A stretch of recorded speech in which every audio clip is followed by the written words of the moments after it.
This podcast is sponsored by nobody.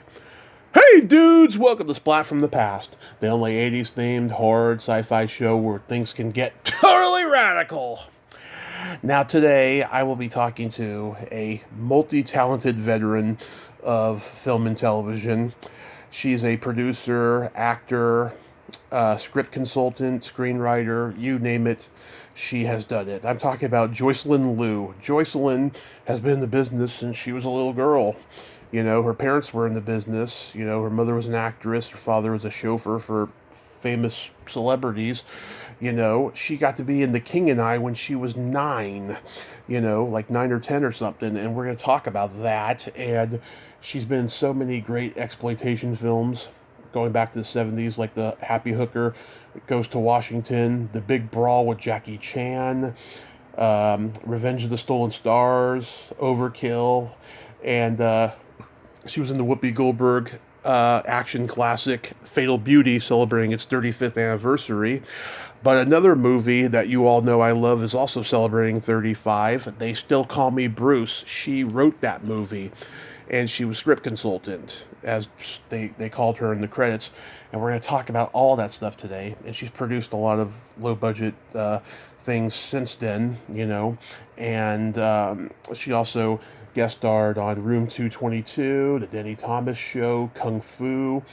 Got a lot to talk about here. And I read she poked the Pillsbury Doughboy. Oh, that's going to be so awesome to talk about that as well. And I cannot wait. So yeah, here is my interview with Joycelyne Liu. Hello. Hey Joycelyne, welcome to the show. How are you today? I'm great. How are you? I am just spectacular. This is such a great honor. Thank you for taking the time today. Well, I'm glad we finally got to talk. Yes, absolutely. So, going back in time, I know that you grew up living near the back lot of MGM. Your father was a chauffeur for many iconic stars like Jean Harlow and Lucille Ball. Your mother was an extra in movies. So, it was only natural that you were going to follow that path as well. Well, my mother kind of really wanted me to do it, and at first I wasn't really, into it because I didn't really care either way. But she was so disappointed that I didn't want to do it, and so I said, well, I'll make it up to her. I'll make sure. And then once I started trying to do dialogue, and of course, I was only like 8 when I got my first huge speaking role. Mm-hmm. I just realized that I could do it. And I really saw the difference in people that were just reading lines, people that were really feeling it. And I thought I was this great dramatic actress, but then when I see these things, I have a squeaky little voice. It's nothing like what I, in my mind, thought I was doing, you know? It never is. You're this deep, deep voice, and then you hear this little girl like talking like that. It never is. You know, I go back and listen to my podcast episodes and I'm like, oh God, why did I ask the question like that? I sound terrible. You know, you become your own worst critic, you know. So I took. But then later on, you might look at it way later, and then you might go, oh, I guess it's okay. You know, when you first see your headshot, oh my God, you know. Yeah. And then you look at it later on and go, well, I guess it's not that bad. It's scary at first, you know. Oh yeah, especially ones from the 70s. You know, you look at the wild hair that you had and you go, oh God, what was I thinking? Of course, some guys are going, I'm glad I had hair. Oh yeah, myself included. Oh my God. So how old were you when you started dancing? 4. 4. Well, 3 and a half to be exact, because I found an old newspaper article, and it said I was tap dancing, and I remember doing it. I was on the stage, and I had these red bows on my tap shoes, and I just was scared, so I just looked down at my shoes, and I remember just staring at my bows, and I danced around the microphone, and when I got done, everybody started clapping, and I went, wow, it's a big deal. Yeah. And are you trained in all types of dancing, even tap? Yeah, that's what I did. Tap, ballet, and acrobat. Wow. But now I do jazz. I do jazz twice a week, Mondays and Thursdays. We do it on Zoom, but we started doing some live classes again on some Thursdays. Every so often we do live ones, but some people are still, doing, it is convenient because you don't have to go anywhere and you can, just dance in your house. Yeah. Wow. Yeah, you got to be pretty limber to do acrobat. Well, I also took a class at Cirque du Soleil but that was just in the middle of the pandemic, so I didn't. I still have 4 more left to do. I took I thought it'd be fun to climb on silks, but I don't know. Nobody else seems to care about doing that. But I just thought it would be interesting. Yeah. So when you got the acting bug, did you start doing school plays and community theater before The King and I? No, I just went right into film because remember I was a little kid and my parents had to take me to the studio, so I don't see that they would really want to spend the time unless I was doing something more productive, should I say? Because I was under contract at 20th Century Fox for 3 months. Wow. During that time, and then I started doing the children's stuff, Danny Thomas show, and whatever I could, that was just, for kids, because when you're a kid, there's not a whole bunch of stuff. But then remember, because I was, I still am Asian, but, being Asian, there wasn't a lot of stuff I did. Hawaiian Punch, typical things that you would use an Asian girl for. Yeah. And then the same thing with later on my modeling. I started doing my hands because then, I didn't have to be any nationality. So I did Pillsbury Doughboy, punched him in the tummy. Ew. I did Entenmann's. I did M&M's. I did Black & Decker. I did the International Diet Coke commercial. They put me in the dress that it was a Bond girl kind of thing. Yeah. And it fit so beautifully. It was a gorgeous dress. And it was just my body and my hands, because then you don't know, that I'm Asian, because my fingers aren't slanted. Yeah. Just kidding. So funny. Yeah. Oh, wow. You were one of the pokers of the Pillsbury Doughboy. That is so yes, awesome. I like to say I gave the Pillsbury Doughboy the finger. Yeah. That is so awesome. God, that is a high honor. Yeah. Oh, God. I love that. That is just magnificent. So was The King and I like just a standard casting call? No, it was for months. It literally took me, I would say 2 months to get that part. They interviewed like hundreds and hundreds of children. Then they narrowed it down to, I think it was 16 altogether, children that were going to be in the royal family, or the royal children. And then they took all the girls and they interviewed them. And then they narrowed it down. They started with all the girls, I think 9, and then it went to 6, and then it was 3, and it was between me and 3, all 3 of us. We had to keep going back and reading it and saying it and everything. And, when they announced that I got it, one of the mothers went in the bathroom and started crying. Yeah. I mean, it was just so crazy, It was like, I think we didn't really have any connections. We just had to just get it. I mean, there were people that were more connected, like they knew the agent directly, and they had, sort of bribes and things like that. But I didn't know anybody. I just kept doing it, and I just really felt that I could do it. After a while, I got into it, and then when I got it, then some people got mad, but then it was so funny because they put makeup on me, which is just base, nothing really big, base and water. But it was such a big deal when you're a little kid. They're going, "Do you have makeup on today?" And I go, "Yes, I do." And they were like, "Well," but then after I got done, it was very powerful because I saw Walter Lang, the director. He took his glasses off and he started wiping them because he was crying. And I was like, wow, this is making people sad, because it was a sad scene, the king is dying. And that's when I started going to realize that it's very powerful if you can make people feel empathy and, get rid of their troubles. And a lot of times, like Shakespeare says, the whole process of watching something is to get your minds off your trouble and to feel something else. So I felt like I could contribute that, because I saw people really getting into it and crying And also when I worked on a movie called Taipan, they were laughing in the scene, and I was getting beaten, and so I started like really crying, and then all the girls that were in it, they were really quiet, and then they got all upset. They started getting upset, and the guy that was whipping me said, "I can't do this." Yeah. And he was really, and I was like, "Well, I was just acting, but." I really think there's a lot of power in being able to transport people into, feeling whatever you're feeling. Because I do believe when I'm doing it, I get into it. And when I was on that Kung Fu series, and, people were also really crying. And it's amazing how powerful it is when you really get into something and you believe it. I believe that was really my father, and he was really dying.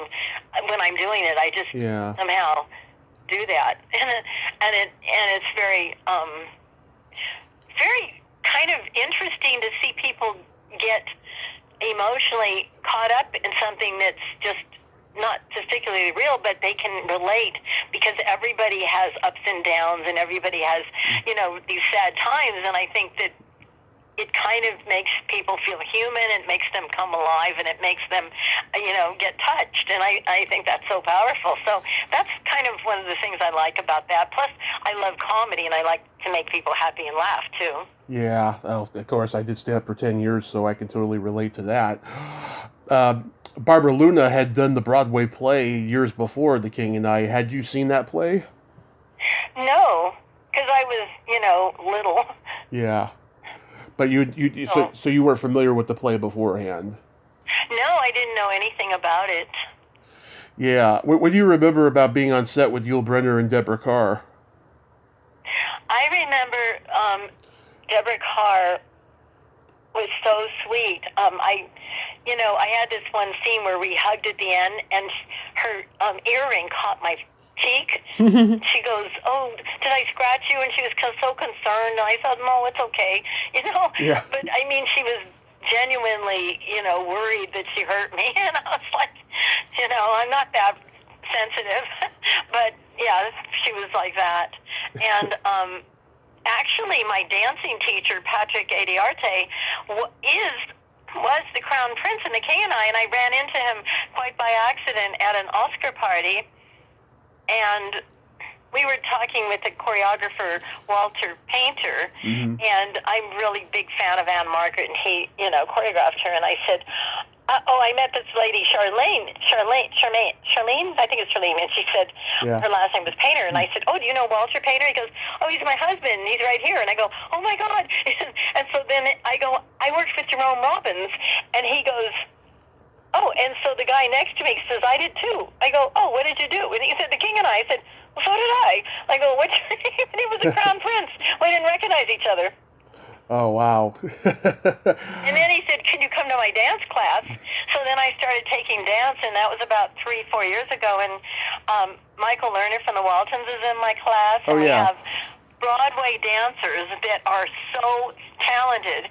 Kate Wright, she was a Fosse dancer, and Connie Brazelton, she was on ER, I think, or one of those series. But they're just like so accomplished. I was way out of my realm, but I'm not the worst anymore. I'm the second to the worst. Oh. I've moved up. You're too hard on yourself. But I have learned a lot, and I had one of my friends take the class with me. I said, "Do you want to do this class with me?" And about 5 minutes in, he goes, "May I be excused?" He couldn't even do it. And then this other girl goes, "My thighs are burning." And so sometimes when you keep doing stuff, you take it for granted that it's easy. But when people haven't done it ever, it's, not that easy for them. Yeah. But you know how it is. The more you do something, it just becomes second nature, and then you take it for granted that everybody can do this. Absolutely. Well, you feel that way once you're there. You're like, man, anybody can do this, But, I mean, you still have it in the back of your mind, where you came from, but at the same time, you're like, I don't want to go back to that, And then the same thing with, I do a lot of impressions and voiceovers and accents. And I used to think anybody could do that. You just listen to it and you copy it. And then I had a stand-up friend, and he said, no, nobody can just do that. And I said, oh. So because, I didn't want to limit myself to just being in Asian parts, I started doing the body doubling. I did legs for Kim Basinger and for billboards and things like that. And then I did the hand stuff. And then I started doing the voices because with a voice, you don't have to be Asian. You could just do the voice, right? Right. Although it's ironic, they would have me do Asian accents. I was born here. I don't even speak, any Asian languages really. I mean, I could do an Asian accent, but I don't really have Asian accent. Yeah. Did you interact at all with Rita Moreno? Oh yes. She was so beautiful. I was so intimidated by her. I was just like, oh my God, this lady is so gorgeous. And so later on, I went to see her in Canada at the Royal York Hotel in Toronto. And I waited, and I came backstage, and I said, hi, don't know if you remember me. And she goes, oh, you had long fingers. And I'm kind of known for that, so I did the hand job, so to speak. Love it. I heard she can be pretty body. Yeah. See what? Pretty body. Oh, yes. Well, sometimes. But one thing is, I left, I talked to her a while, and then when I got back home, I got I used to have an answering service, and they said, Rita Moreno called. I go, I can't believe it. They said, we can't either. So much for my answering service. But anyway, they did say that. And she was that nice, that she called me when she got back to California. And I should have kept up with her, but I was kind of shy, I should have just kept up with her because she's just astounding. I mean, amazing woman. And, she's won a Grammy, an Emmy, Tony. All the awards. Yeah, she's brilliant, and she's still going, too. Yes, but when she was in The King and I, she was the most gorgeous thing I'd ever seen in my life. I was just like, oh, my God, she's so beautiful, It was like she really impressed me, I will say that. Yeah, and 20th Century Fox, in those days, they were making the Rodgers and Hammerstein musicals like this one, and there was a real factory element to that era of filmmaking that's just lost today. Well, in that day, it was a huge budget production. They had beautiful costumes that they spent. So much money. You could see that they had these little glass mirrors on my costume that were hand sewn. I appreciate this stuff because, since then I've been, studying fashion design and stuff like that, and I can really see the workmanship that went in, and everything was just, specially done, and they didn't really skimp, nowadays anybody can take an iPhone and, not anybody, but a lot of, they have shot films like Sugar Man was shot on an iPhone, and people can, get a camera, and there's a lot more product, but to spend the time and the money to really spend that long on getting all of this choreography and practicing and rehearsal halls, I don't think there's that many people that, have that much time and money to, invest in that kind of a production. Yeah, it's really a shame. I read that Deborah Kerr lost weight being under those hot lights, and they called her the Incredible Melting Car or something. Oh, really? Well, those hoop skirts were super heavy. Absolutely, yeah. She had to lug those around, and, we had to dance. Well, we had a scene where we had to dance around Michiko, who was this Japanese fan dancer, So I got to meet a lot of kind of interesting people at that time. Yeah, well, Yul Brynner Enough was interesting because I heard he used to love to tell lies to reporters. Well, he was, he died from cancer with the smoking. Right. And so Patrick he was like his second father. Patrick said he quit right away. As soon as that happened, it made such an impression on him. Yeah, and God, he did so many great movies too. You know, Ten Commandments around that same time, and Magnificent Seven. You know, and He had quite a screen presence. yeah, He commanded. I think that You know, mm-hmm. his, Go ahead. it's like some people have a way, you know, where the camera gets you, and you know, it just makes an, you know, indelible impression. Absolutely. I think he had that. A few years later, you do the Danny Thomas show. How was that experience? Well, I did that with Bob Hope. Oh. And so that was interesting because, you know, I still have an autographed picture of him Oh. that he sent me. He always says, thanks for the memories. Yeah. That's his line.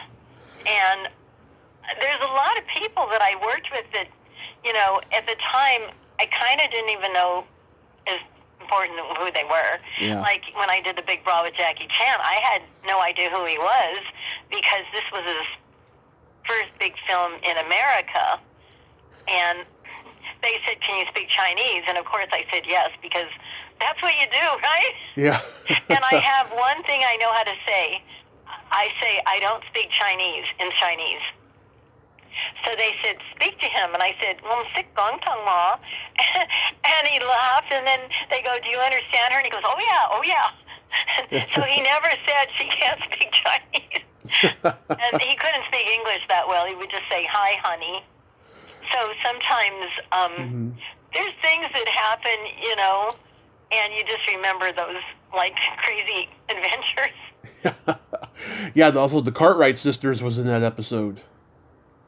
Oh, yes. Angela and I played together.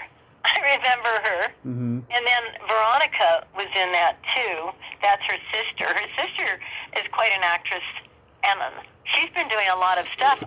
I tried to see her at the Hollywood show, but she wasn't at her table because I thought that would be so much fun to have a reunion. Yeah, I've tried getting both of them on here, and people have told me they can be kind of tough. So you're not missing out on anything. Well, she used to have a store in Toluca Lake called Rubber Boots. Mm-hmm. Angela did. I don't know if she still has it. I know she's doing like art or something now. She has like a gallery or something. Oh. Well, you know, I haven't really seen them. I just, you know what they've been doing because we didn't really communicate that much because I was, you know, I mean, Angela was 6. It's not like, you don't really talk a lot. So fast forward to after high school, you attended UCLA, and then you were at Pepperdine.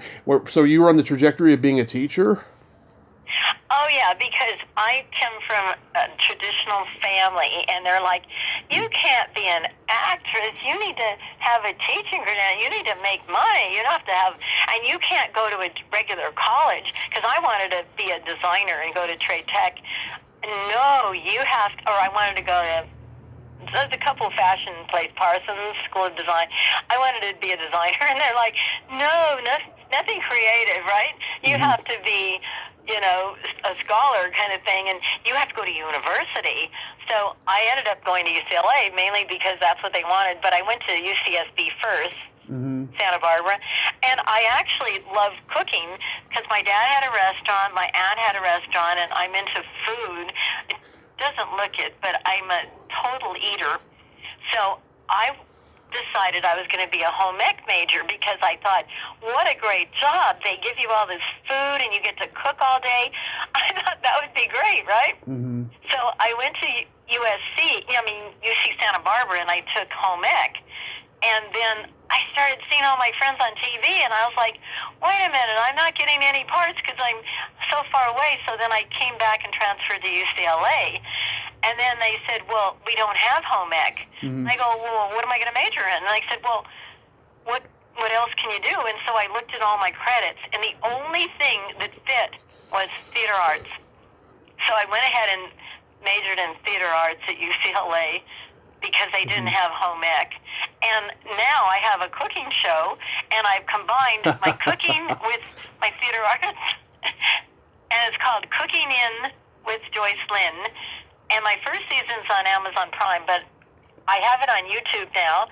And XOTV is also giving me my own channel, and I'm going to expand and do some more fun things. Because right now, I try to make things that are very simple, very easy, whole foods, nothing processed, and I make things for people who don't have a clue but want to eat healthy and make something quickly within 15 minutes. Because a lot of people don't have time, and they think you have to spend a lot of time in the kitchen, but I show them how you can make simple, nutritious meals that are not time-consuming. Wow. And have So you... that's kind of my... But I didn't want it to be a boring cooking show, right? Yeah. So, as you know, I'm a magician, and I work at the Magic Castle, and I do all these different magic shows. So one day I said, you know what? Let's make a cooking show with magic. So I was just doing it for fun because I ended up getting a free Novo Pro oven from Wolfgang Puck because I'd written this cookbook. And he said, what can you show me us your kitchen? So I had a tour of my kitchen, and I put that on YouTube because I didn't know else how to do it. Mm-hmm. And so then they said, well, what are you going to cook in your oven? I said, oh, okay. So I did a one-dish meal. And so they go, what else are you going to cook? So then I ended up cooking something else. Then I started getting people texting me on Facebook Messenger. Yeah. And they're saying, I just bought these scallops. How do I prepare them? And I thought, oh, okay. And then what do I serve them with? And I started answering. And I thought, well, this is interesting. And then after I started doing that, people were saying, oh, I know what. Then I decided to do one for Halloween, and I decided to make it like magic, you know, and my refrigerator broke, so I had this hole in my kitchen. Right. So I said to the magician, pretend it's the portal, and you stand in there, and you're going to appear. So we did this cooking show on caramel apples, and I had him appear through the portal, and it was so fun. I said, I'm going to send it to the producer of my Samurai Cop 2 movie. Yeah. So I sent it to him, and he goes, do you have any more of these? I said, yeah. So you send me 4 more. So I sent it, and he goes, I'm putting this on Amazon Prime. And I went, really? Like, it was a fluke. Yeah. Were you at UCLA the same time as the Doors? I don't know. I don't know. When were they? They were there in like 64, 65. Yeah, they were. You were? Yeah, Jim Morrison and I think Ray Manzarek, they were both film majors. I didn't know that. Yeah. Oh. I think I was just after them. I missed them because I would have known, I'm sure, right? Yeah, because everybody knew each other back then. But I know that Ray Manzarek had an Asian girlfriend. Yeah. Because they were filming the Doors movie, and they told me about that. But right. I couldn't go at the time because for some reason it didn't work out to my schedule. But that would have been just phenomenal. Yeah. So after you went through all that college education, you started working in acting again, right? You got to be on the Tonight Show with Johnny, and is that what sparked it? No, I was actually teaching. Mm-hmm. I did that too. So I was teaching and I was doing, movies and side things, here and there. But then, how did I get to Tonight? That was, they interviewed hundreds and hundreds of people. But I don't know, these women just, I guess, they ended up hiring me for some reason. I don't remember what it was for, but I remember, I know it was the LaToy girl for Chinese New Year's. Oh. And then they had me sing with Ed and Doc. LaToy makes Chinese food swing American. And then I did some commercials with them, and then when it came to Johnny, I had this big rat. I was supposed to present him for Chinese New Year's. And I was a little nervous, and I brought the rat out, and he made a joke that was a little bit off color. Yeah. And he said, well, maybe the rat and I could have some fun after the show. And then people laughed, and they got it a little dirty, and then he cleaned it up, and he said, maybe you split a pound of cheese, Yeah. So he tagged it, to clean it up a little bit. And then I was so he was very nice, but I was sort of nervous, so guess what I did? What?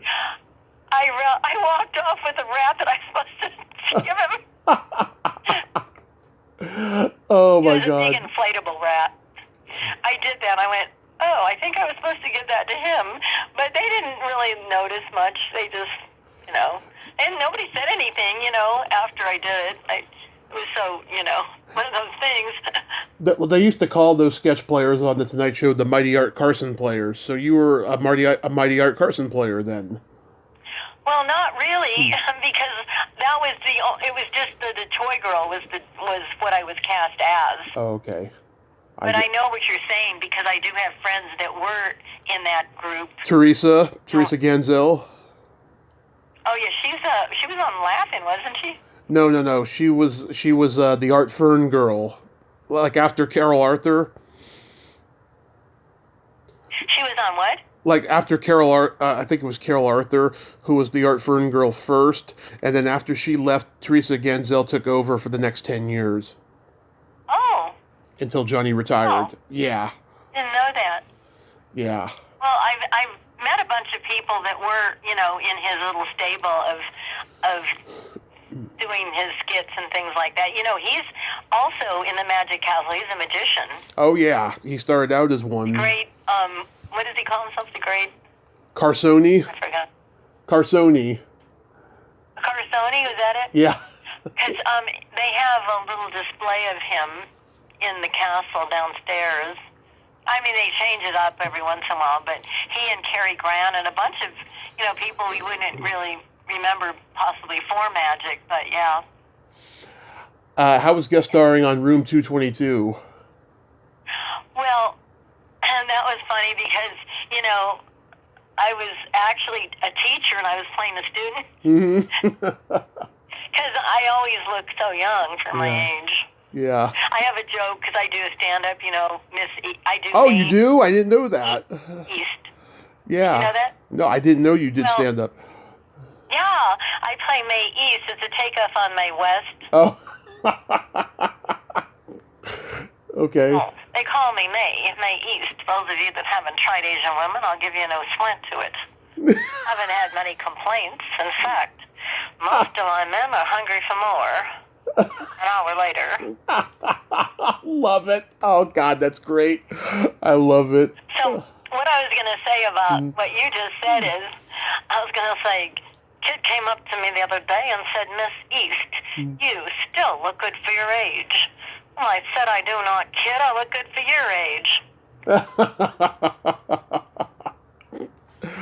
Oh, my God. That's brilliant. Yeah, Room 22 was one of those shows. It didn't play in syndication when I was growing up, so I didn't even know about it until the internet came. But I've seen it since. It's been on like MeTV or whatever. I was like, God, this is a pretty groundbreaking show. Well, ironically, Karen Valentine, who was, the student teacher there, she and I used to barmaid together. Oh, nice. At this place called the Roadhouse. And, she didn't know I was an actress. I know she was an actress. And then it was just funny how you never know how you run into Hollywood people everywhere. Yeah. Oh, yeah. Back in those days, without the internet, everybody knew each other. It was a small community. The musicians and the actors, they all knew each other, mixed, together at parties and stuff. Yeah. It's crazy when you look back in hindsight. Yeah, there's so many connections, and sometimes I look at some of my old movies. I looked at this one I did with Isaac Hayes.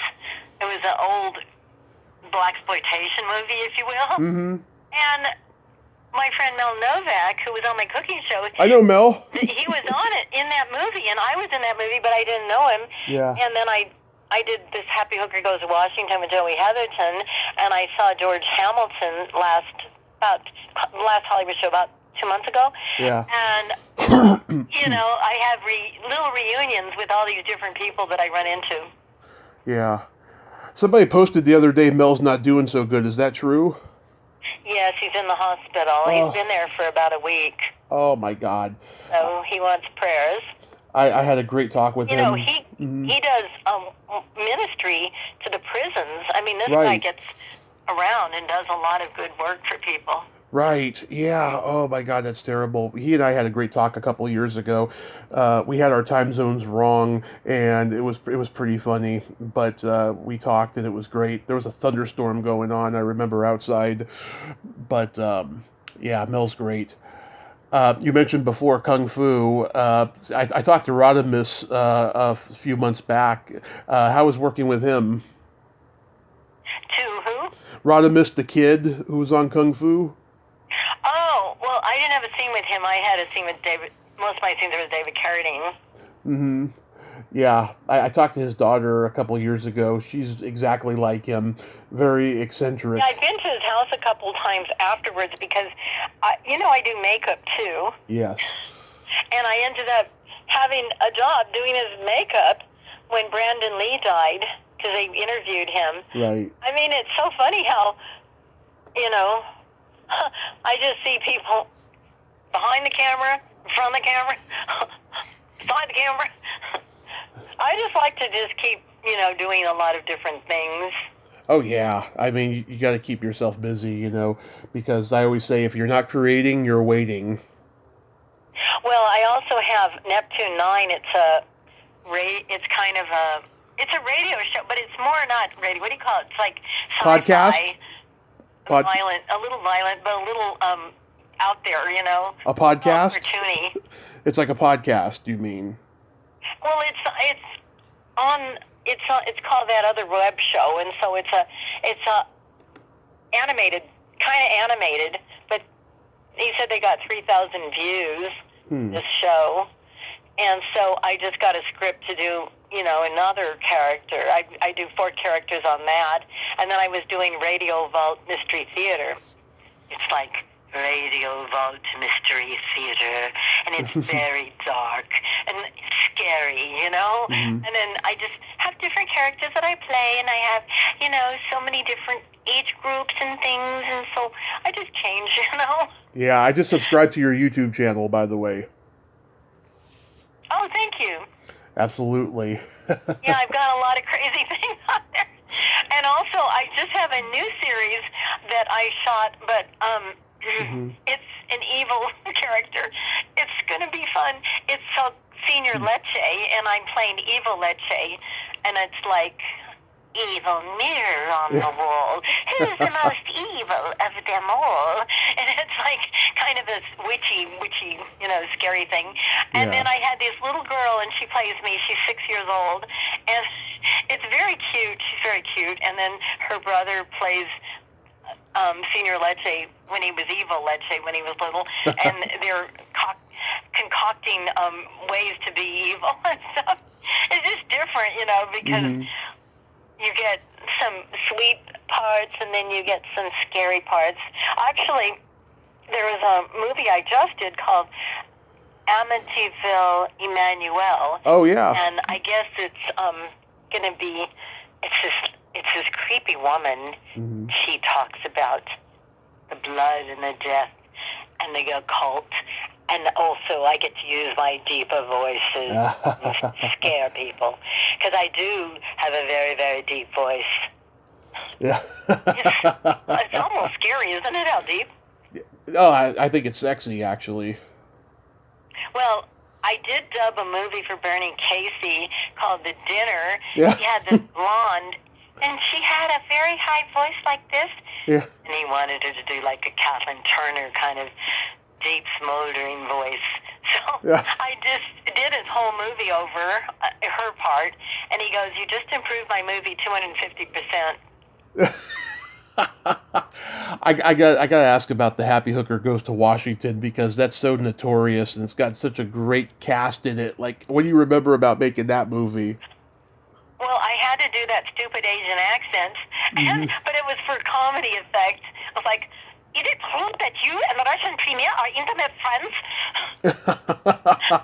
And it's weird how they always make me do all these crazy accents, which is fun, but, I wonder if people think that's the way I speak, but they might. I don't know, whatever, Yeah. 'Cause I have to do stupid accents. I mean, there's Vietnamese stupid accents, and there's, and then one time I was doing this movie, and I was playing a masseuse.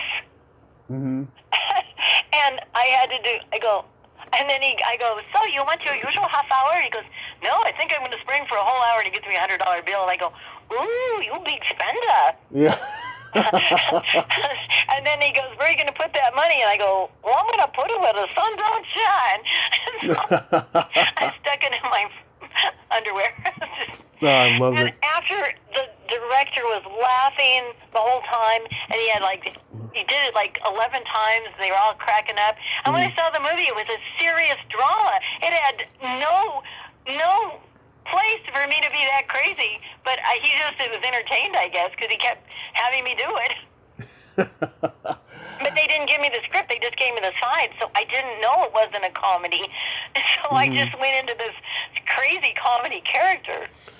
Yeah, look at all the comedy. That was a little bit strange, right? Yeah, there's a lot of great comedy legends in this movie, too. Phil Foster, Joey Ross, Larry Storch, Rip Taylor, and of course there's George Hamilton, Ray Walston, Louisa Moritz. That's high-priced talent. Ray Walston and I were friends because, I had a printing company. Well, I still have it. It's called Final Print. And I was printing his headshots. And at the time, though, I didn't, but I had Billy Barty was in that movie. Yeah. Remember? Oh, yeah. And I was trying to get my dressing room window shut, but I couldn't reach it. So I lifted him up, and I had him shut it for me. Somebody told me Billy Barty was on a set with Julie Newmar, and he told her that he wanted to perform oral sex on her. And Julie Newmar said, well, if you do and I hear about it... That's funny. Yeah, oh my God, that is priceless. She was with my agency at the time. I was with Ruth Webb, and I met her. She's a Catwoman. I think I did her makeup once, too. Yeah, because her and Eartha Kitt did Catwoman for the series, and Lee Merriweather did it for the movie. Oh, yeah, that's who I met, Lee Merriweather. Yeah. I did her makeup. So, yeah, you're my second guest from The Big Brawl. I talked to Christine DeBelle in 2017, but we didn't get to talk about this movie. It was a combination of me being a lousy interviewer and her sassing me so much I forgot to ask, and I forgot to write it down, I remember. So, you mentioned working with Jackie Chan. She's coming to town in February, she told me, so I ran into her again, and we've been communicating. Yeah, she's a lot of fun, though, I'll say. But yeah, I mean, you mentioned working with Jackie Chan, but working with her, she was a lot of fun on set. Well, we didn't have much dialogue together, but I didn't know her that well. But on the off times, at the time she was working on, she called it the Hung and the Breathless, which was Young and Restless. Yeah. And I actually worked on that 3 times as well, but I didn't have any scenes with her again, either way. So I didn't really communicate that much, but every once in a while, we'd have dinner or something, because we were on set. Jose Ferrer. But now we have reunions, so I run into her even more. And I think she was in the Samurai Cop 2 movie as well. Probably. I don't know. Sometimes we do more than one movie together, different people, and so we have, cross paths again. Yeah. Jose Ferrer, he was a legend by that point. Oh, my God. Yeah, he's allergic to monosodium glutamate. I remember that. And he contacted me also after we shot. Was he a good guy? That was another adventure, but... Oh, really? Yes.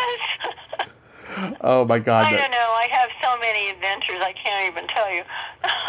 Robert Klaus, he directed Enter the Dragon, which is like one of my top 10 favorite movies of all time. What was he like as a director? Well, it was simple. I mean, he just told me, he said that I was trying to do Judy Holliday with the way I walked and everything, and he said it was coming across like Marilyn Monroe. And so he told me not to breathe, like, you know how when you talk like Marilyn and she does that breathy voice? Oh, he told me I shouldn't do that, so I had to stop. Then, so you worked with Yuli Lommel on a couple of movies, Revenge of the Stolen Stars and Overkill. How was working with him? Oh, my God, he was wonderful. Mm-hmm. He actually was going to use me in a movie in Yeah. Berlin, and he texted me, and he asked me about coming to Berlin for a week, and I didn't hear from him. And then one day I was doing printing for this guy from Austria where Uli lives, and I said something about, do you know Uli Mel? And he said, yeah, he was a friend of mine. I go, what do you mean was? He died. They put him in a coma, and he never came out of it. Odd. And I was shocked, and that's why I didn't hear from him. That happened.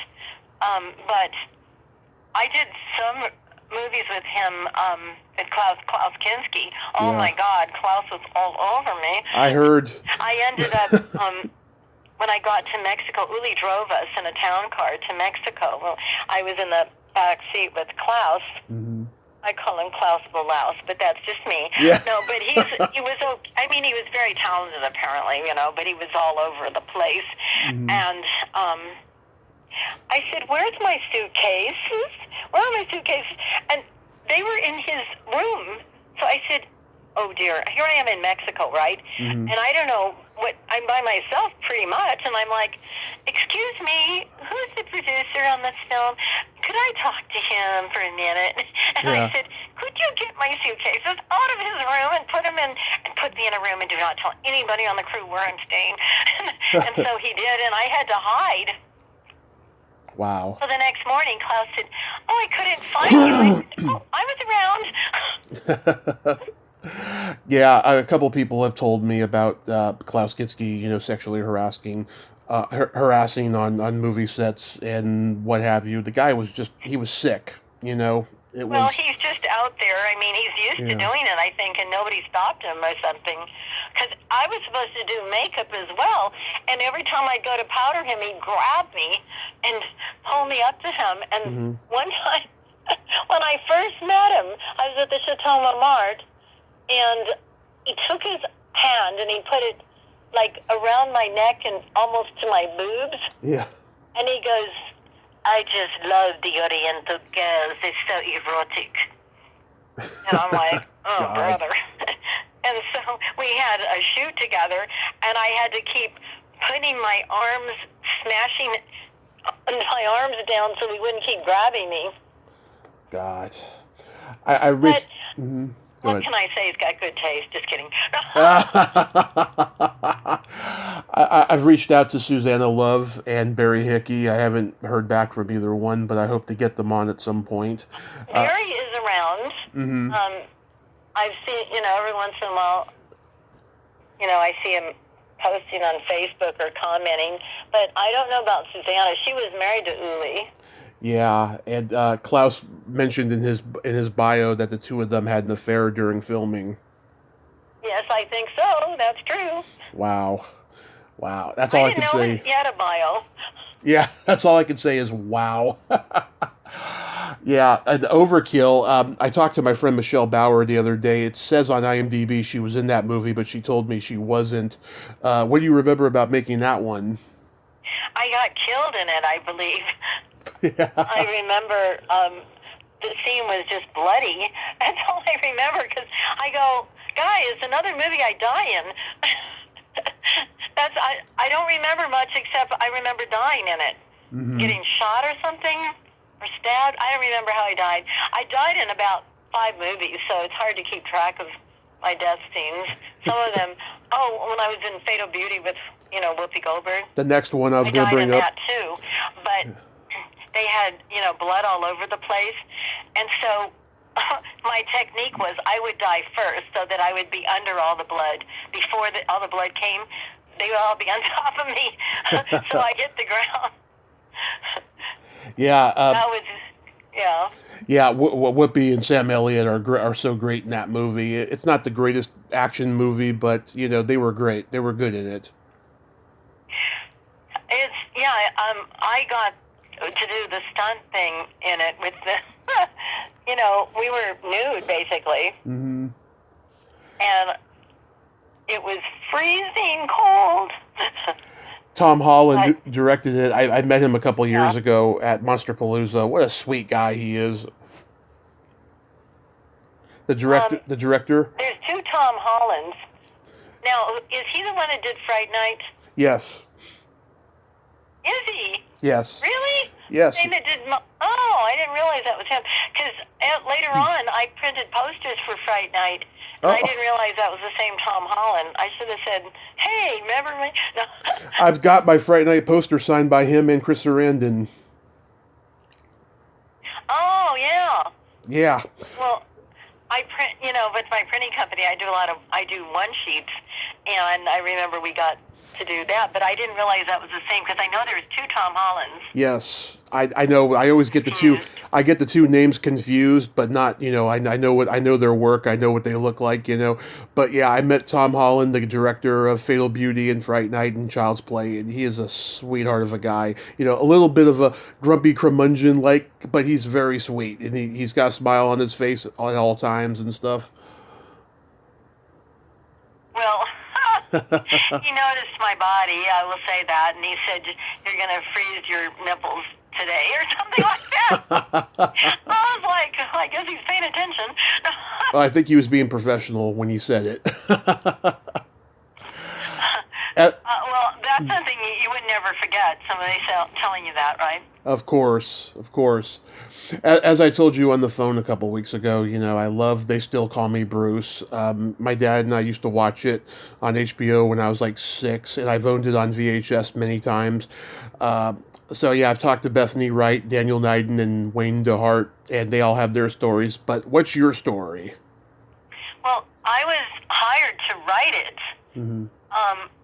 I actually worked with Johnny Yoon. We had auditioned for this.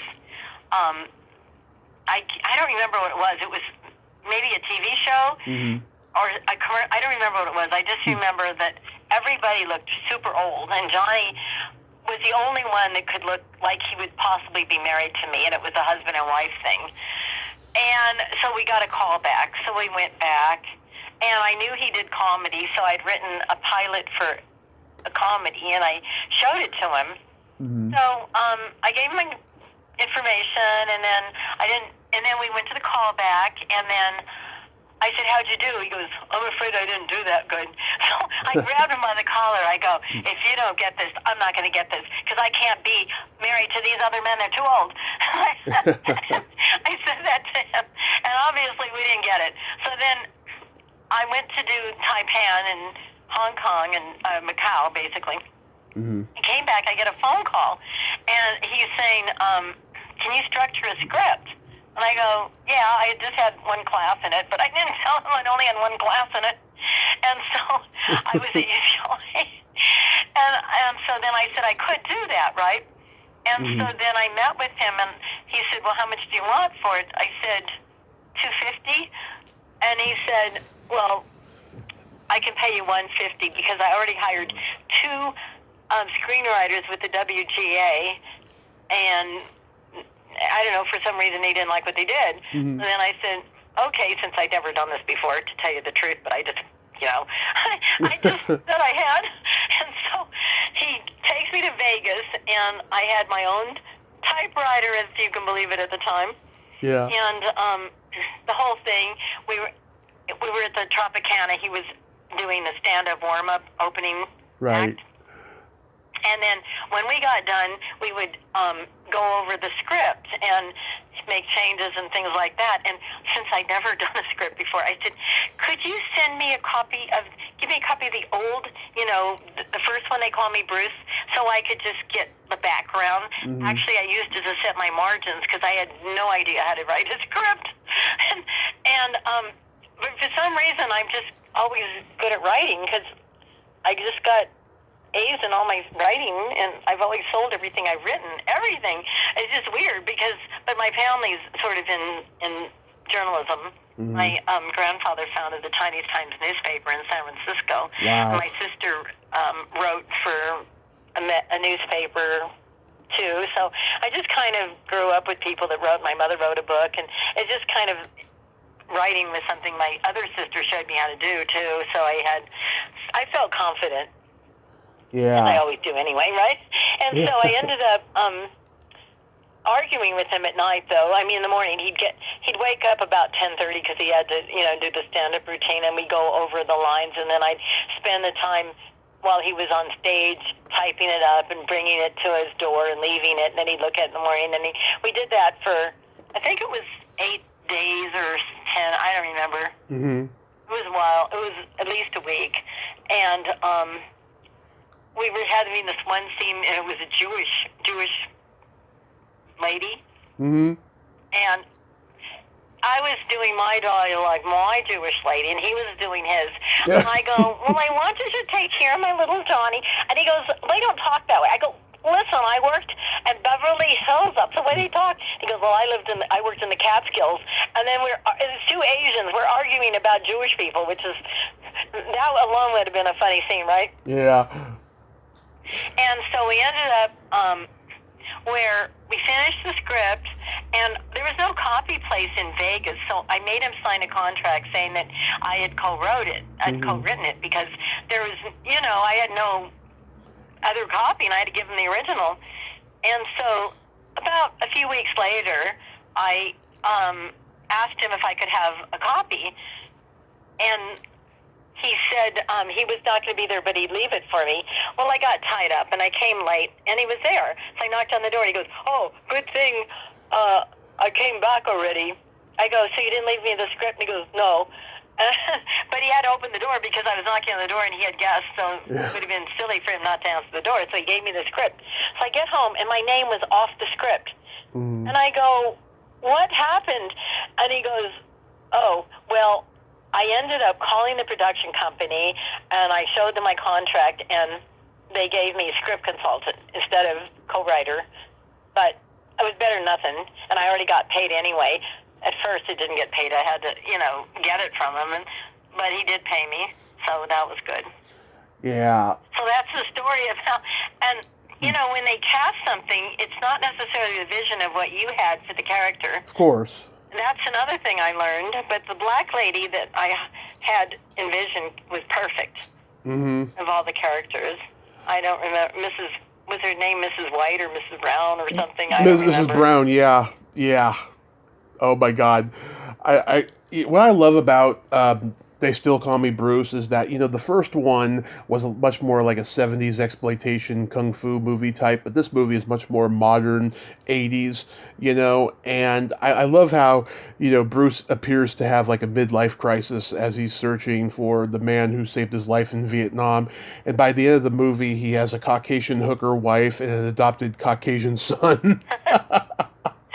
Well, on the first one, he gave me this, I guess it was a DVD in those days, or VCR thing to watch. A VHS, yeah. And I watched it, right? And so our first meeting was, he goes, how did you like it? And I said, well, the guy that played the grandfather was just over the top. It was a terrible actor. And he goes, that was me. And I went, oh, no. So that's how I started our writing relationship. I insulted him. I didn't know it. Yeah. Do you believe that? Isn't that kind of funny? No. It's showbiz, yeah. Yeah, I mean... I literally said that to him. Yeah. I mean... But other than that, I think he liked me at first as a woman. Mm-hmm. He was singing songs to me and, and very, Oh, and also, remember I told you I eat a lot? Yeah. Well, apparently that wasn't a good thing, because he took me to dinner the very first night we got there to this Italian restaurant. Yeah. And, pasta is like a second meal. It's not the main course. Right. But most people think it is. Yeah. And apparently I was eating my normal food, right? Mm-hmm. And when I went to the dessert, he bends over and he goes, you eat too much.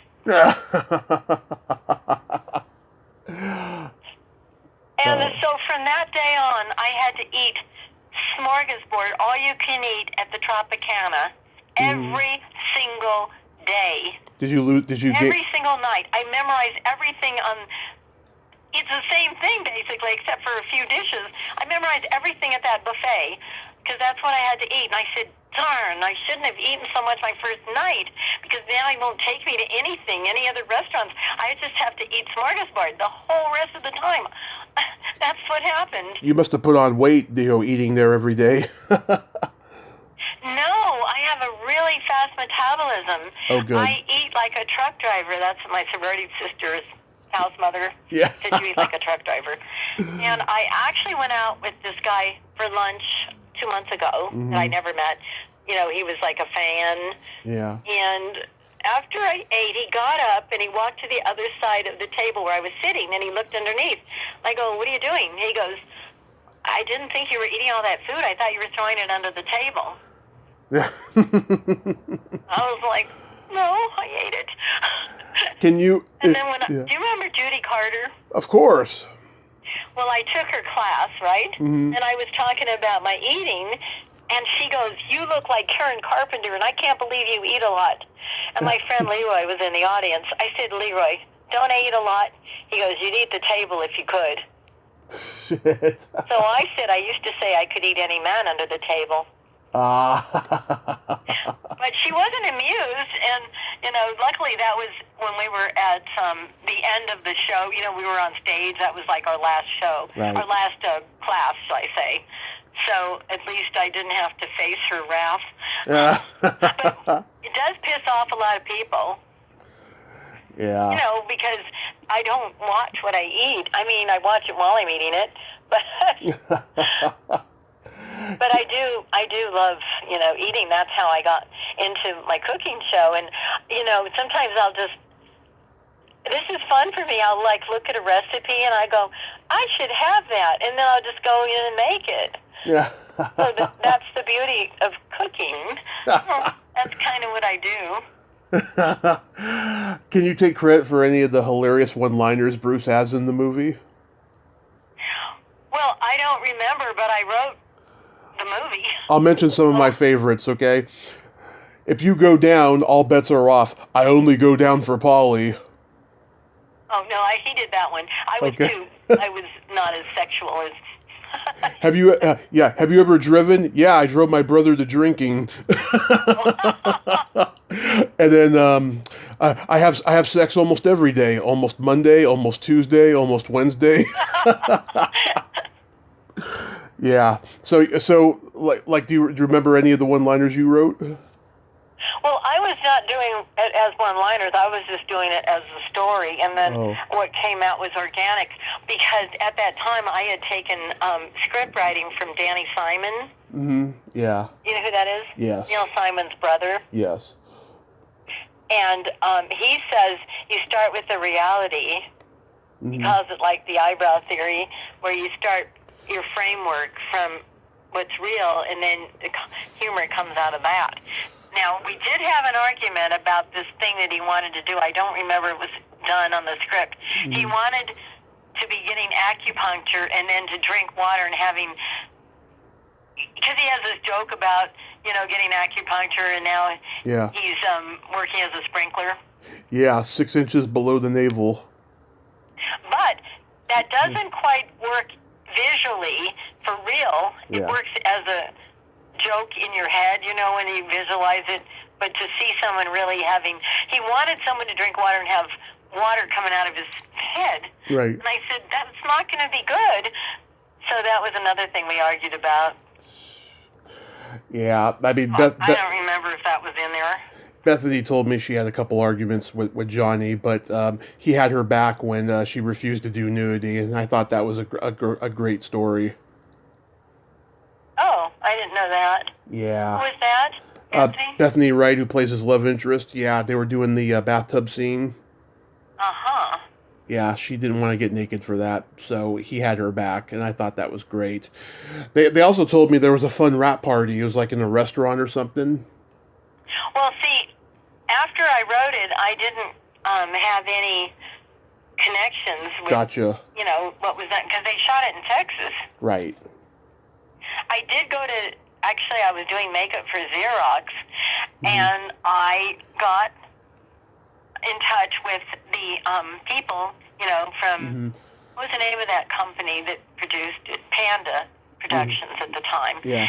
And because I had to get my credit, right?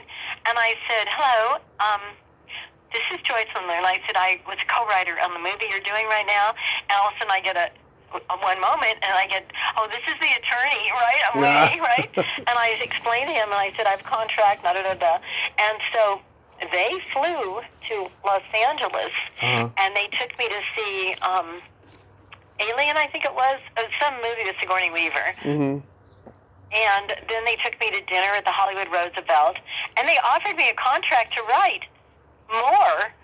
But I was so stupid because I was too green to realize I could write wherever I was. I go, oh, that's okay because I want to be an actress and, you know, I can't spend my time writing. I thought, oh, duh, I could have done it.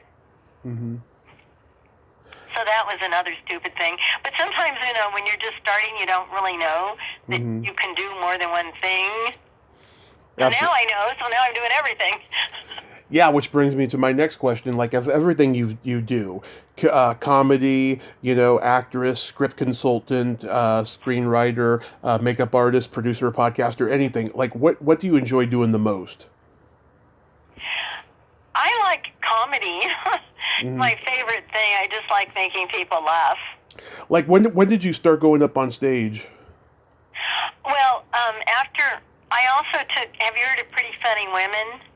I think so. It's another, it's women comedy. Lisa is her name. I forgot her last name. But I was working with women, you know, in comedy and stuff like that. And so that's when I started thinking of this character that I could do, because I also wrote a one-woman show for Mae West. I do favor her in looks. For some reason, my face can be, you know, really close to hers, and I've had people notice sometimes, you know. And I also got to meet people that knew her and that had dinner with her once a week, and they gave me her biography, and she started pretty late, but she wrote everything she did. Yeah. And she was like, because now I do the sexual, you know, innuendo jokes. Yeah. Yeah. Oh, God, one of my favorite stories, Alice Cooper is in Mae West's last movie, Sextet, which had been a play that got a lot of controversy back in the 1920s when she was in it, right? Oh, is that where is it from? Yes. So it's called Sex, then. Him and the whole cast. Keith Moon, George Raft, Ringo Starr, Timothy Dalton, Tony Curtis, they're all at the table, George right? George Raft was in it? Yes. I didn't know that. Yes, they're all at the table in the commissary. And Mae says to Alice... Watch it again. Mae says to Alice, why did you reject my advances? And he's like, because I'm married and you're 80 years old. And the whole table laughed, right? And Tony Curtis or somebody was like, oh, she said it to me. She said it to me too. And then one of the other guys is like, me too. And then the whole table's like, me too. And then when you get to Keith Moon, he like turns his head and looks away like a little boy. He did accept her advances. Oh my God.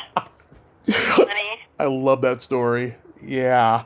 So, I'll have to watch that. That's amazing. I need to see it. Yeah. I've always heard about it, but I've never actually seen it. I think it was on TV and I started watching it, but I didn't pay attention to that. Because George Raft is the guy that got her in her first movie at Paramount. Yes. And she saved Paramount Pictures from going under. Oh, I did not know that. Wow. Yeah, they were losing all this money, and she became the highest grossing star, and they said, well, how much do you want? And she said, I think it was Adolf Zucker, or was it Louis V. Whoever was in charge of Paramount. I think Barney Balabin, or maybe that was before him. I don't know. Well, she said, how much are you making? And so he told her, and she goes, I want a penny more. A penny more. A penny more.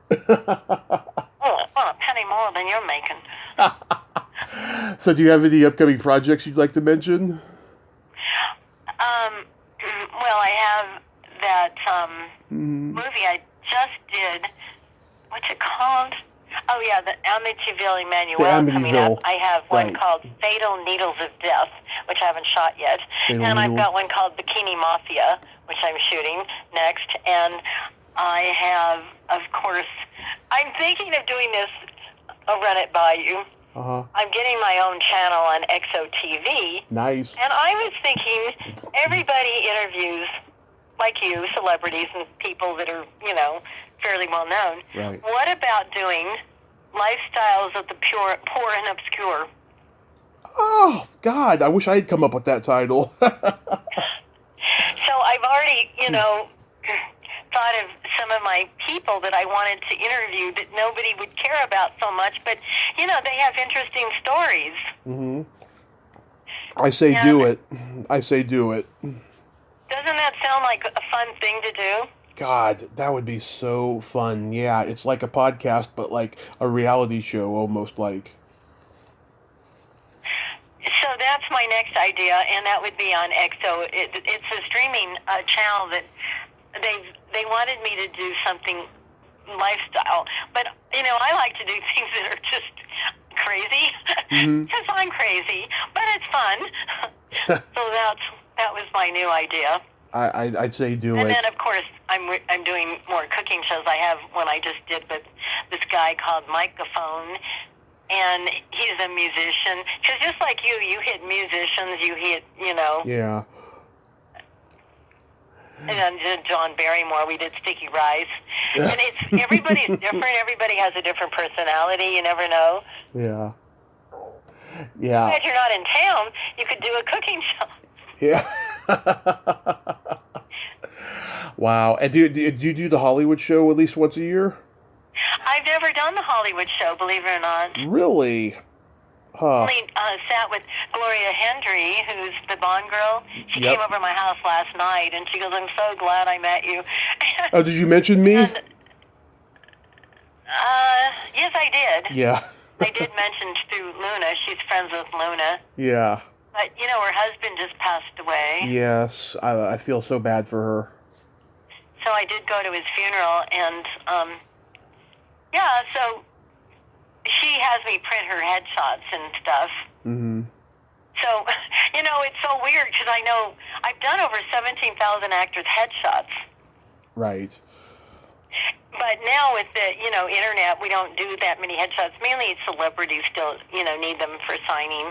Because I was flown to North Carolina in October, and I did a signing, and people like the old movies. So I'm resurrecting some some stills from movies from the past, because I never really talked about any of that. A lot of my friends had no idea that I was a child actor because I Yeah. never really mentioned it. And they're shocked. They're going, "Really?" And I'm like, "Yeah." Just today, I said I have to be back by 2 because I was getting construction materials this morning.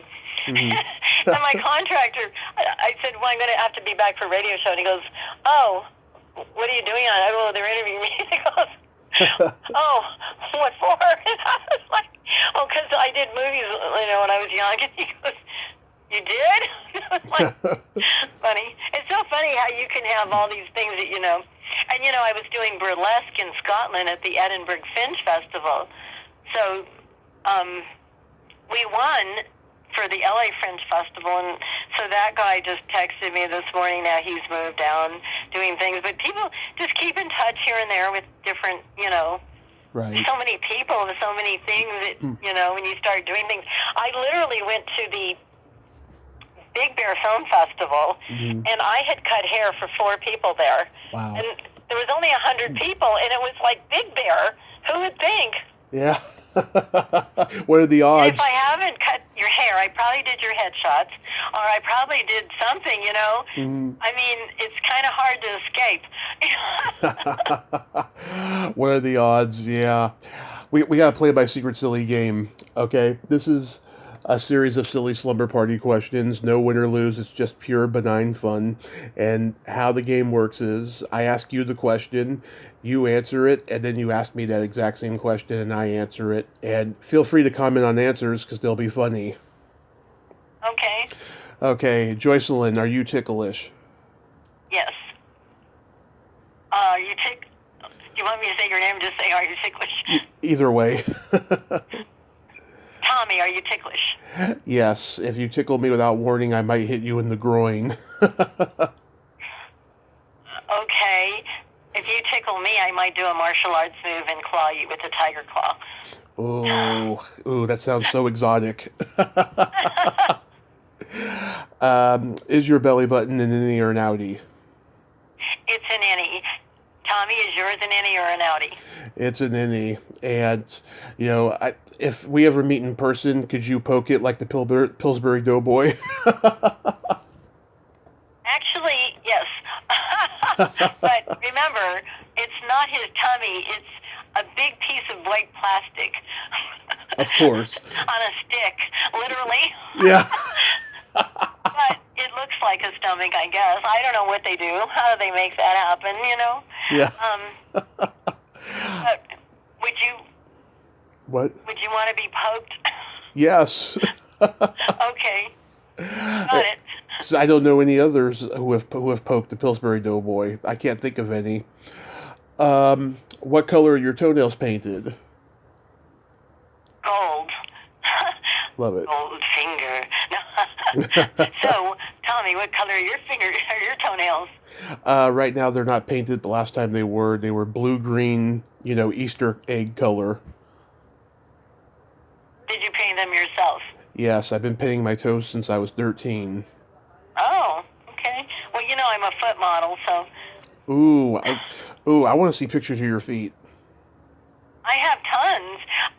Here's the funny thing. I went down Hollywood Boulevard, and this guy had a foot fetish. Mm-hmm. I had just done a foot job, and I had sandals. Yeah. So now I have to wear socks. I cannot just walk around with bare feet because it attracts weirdos. Do you mean a foot He shoe? wanted to take a picture of he wanted to picture my feet, so Yeah. I said, follow me. So he thought I was he didn't know what he was going to do. I opened the door, and I gave him a foot picture, and on my car. Oh my God! You mean an actual foot shooting, not an actual foot job? Yeah, because I'm a shoe model, too. Yeah. I'm a perfect size 6. And Wow. my foot fills the shoe perfectly. So sandals are really, something a lot of people don't fill the shoe, their feet are short. Mm-hmm. But mine perfectly fit. I don't know, it's just something I was born with. And I have a weird thing on my knee. My knee is rounded, so I don't have a knobby knee. Mm-hmm. So that's why I get the leg jobs, too. Well, I've done no-nonsense pantyhose. I've done, mm-hmm. all the different ad things with legs and feet. And just, whatever I can do, I just do. What would you say is your best personality trait? Optimism. Nice. For me, I have empathy and I have no filter. Well, that's kind of true. Me too. But Yeah. I try to, be honest. And some people can't. You can't take the truth, remember? Oh, I can handle it. And my favorite question, is there a stinky smell that just makes you gag? Is there a smell? Yeah, stinky smell. Maybe really bad barf. How about you? That's a popular one. If feet are dirty, I can't stand the smell, but farts is the worst. I guess it depends on who did it. Exactly. One time, we were performing at the Pine Street Saloon, which was like an old brothel. Mm-hmm. This is a magician, right? And it was sort of far away, up north somewhere. And we had to share the room, so he slept on the floor, and I slept on this old, tiny little bed made out of brass. Mm-hmm. And he put his dog at the foot of the bed, and the window was open. The dog farted. And I'm just like, he's sleeping. He's not smelling it. I'm like dying up there. He doesn't even know. Oh my God, that's no bueno. That's bad there. Yeah, right? And I was like, that was really bad. The dog fart is, I think, one of the worst. They're pretty bad. I have a joke for you. What do you call a boy that doesn't masturbate? A boy that doesn't masturbate. I don't know. I give up. What do you call? A liar. Oh, That's a good one. Thank you, thank you. Joycelyne, you are so much fun. Thank you for coming on and sharing all these great stories and anecdotes. You are just a bundle of energy, and I like you a lot. Thank you, Mom. No. Oh. Just kidding. Anyway, well, it is fun, to Hmm. talk to new people, and it's fun, meeting you on the phone. Yes, and I hope I get to meet you in person eventually. Yeah, But if you ever come to, LA, what city are you in, or what state are you in? Redding, California. Oh, you're in California, so you're not that far. Yeah, just Where's Redding? Is it north or south? it's north. So is that where they have like those forests and things? Yeah, and there's a lot of fires up here in the spring and summertime, and sometimes early fall. Thank God we didn't have any this fall, so it's pretty crazy. Well, I'd like to see your stand-up sometime. Maybe you can send me a link. Oh yeah, I got some up on YouTube, and they're not politically correct, so you'll love them. Well, a lot of the stuff that isn't correct is why it's funny, right? Exactly. Yeah, exactly. We like things like that. Yeah. I mean, I like to do things that are just barely, off. It's off color, but they don't know what to do about it. Yeah. And Mae West, during the when they had the censorship movements at the McCarthy era, Yes, the blacklist. she used to put in extra dirty jokes so that they'd have something to complain about that she could remove, so she could sneak in the middle side ones. Oh yeah, I think that's where Lenny Bruce got that from. Oh, really? Yeah. Pretty much. Interesting, isn't it? Yeah. Oh, that guy didn't give a fuck. I mean, he got arrested a lot back then. He had balls. She got arrested too. Yeah, she got arrested during that play I told you about. Sex, yeah. Yeah. I didn't know sextet was from sex. I thought it was a new thing. No, no, no. Yeah, I was like in the late 20s or something. That was like That's probably why she was arrested. pre-depression. That just gave her more publicity. Yeah, it was pre-depression era. Yeah, it was really conservative at that time. Well, you have a happy holiday season and be safe out there. Thank you. Same to you, and it's a pleasure meeting you. Yes, and I'll keep up to date on your YouTube channel and stuff. Okay, sounds great. Okay. Have a great day. Happy holidays. Thank you. Bye-bye. Okay. Bye. Well, there you have it. Joycelyne Liu, ain't she a sweetheart? Oh my God, that energy. She is friggin' awesome. I'm so glad we got to talk today. She's just so much fun. I've never met a woman just that so, oh my God, experienced in Hollywood and that bubbly and fun. I just loved talking to her. Well, until next time, this is Tommy Throwback Kovac saying there's no shame in living in the past because the present sucks.